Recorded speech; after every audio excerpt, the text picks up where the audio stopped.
ఉన్నారు. కాంగ్రెస్ పార్టీ తరఫున తెలంగాణ రాష్ట్ర ముఖ్యమంత్రిగా పిసిసి అధ్యక్షుడిగా వారిని మనస్ఫూర్తిగా ఆహ్వానిస్తున్నాను.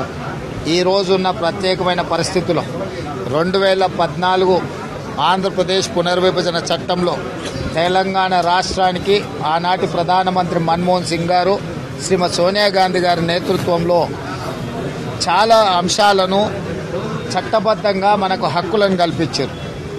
ఖమ్మంలో ఉక్కు కర్మాగారం కావచ్చు, వరంగల్లో రైల్వే కోచ్ ఫ్యాక్టరీ కావచ్చు, ఐఐఎం కావచ్చు, సాగునీటి ప్రాజెక్టులు జాతీయ ప్రాజెక్టు కావచ్చు, అదేవిధంగా నీటి కేటాయింపుల విషయంలో కూడా కృష్ణానది జలాలు, గోదావరి జలాల మీద కూడా ఆంధ్రప్రదేశ్ పెడుతున్న వివాదాలు ఇవన్నీ కూడా చట్టసభలలోనే కాకుండా న్యాయస్థానాలలో కూడా ఇప్పుడు మనము పోరాటం చేయాల్సిన అవసరం ఉన్నది.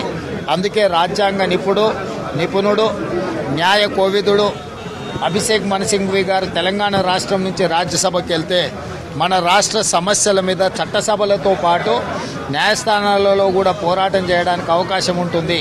అందుకే వారి రాష్ట్రం నుంచి ప్రాతినిధ్యం వహించడం తెలంగాణ రాష్ట్ర హక్కులను కాపాడడానికి, మన హక్కులను సాధించుకోవడానికి ఉపయోగపడుతుంది. మనస్ఫూర్తిగా వారిని తెలంగాణ తరఫున రాజ్యసభకు ఆహ్వానిస్తున్నాం.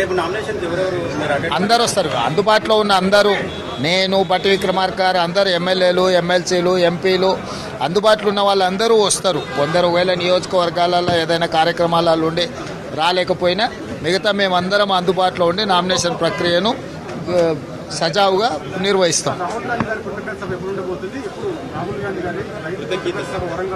డెఫినెట్గా ఉంటుంది. తొందరలోనే ఈ ప్రక్రియ అయిపోయిన తర్వాత అధిష్టానంతో మాట్లాడి వారి కార్యక్రమాన్ని తీసుకోవడం జరుగుతుంది అనుకున్నాము. కానీ తేదీలు సరిగ్గా కుదరకపోవడం, రకరకాల అంశాలు ఉన్నాయి. రేపటికి స్పష్టత వస్తుంది. స్పష్టత రాగానే మొట్టమొదట మీకే వివరిస్తాం.